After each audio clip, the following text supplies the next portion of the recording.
Okay, quite a few of you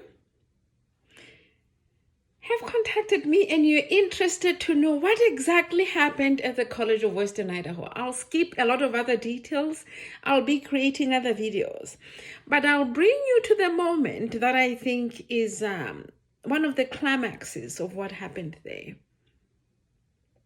Jack Webb, Alison Tolman, and I were in a meeting, and I asked a question.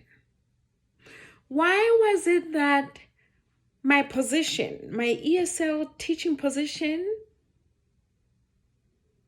that was scheduled for the evenings was moved to the daytime, and I was not told about it? It was not anything I was aware of during the meeting where they eliminated my post. I said, how come you didn't tell me?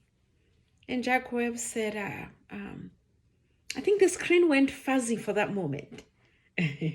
Jack Webb said, they didn't think I'd be interested in it because I lived too far. And I said, okay, so you decided for me that it was too far? In the meantime, they said the reason they eliminated the evening position, my evening position, was because they had a budget shortfall, whatever that means. And yet they did not invite me to the daytime position for the job I was doing in the evenings when they moved it to the daytime because they thought I lived too far. Okay.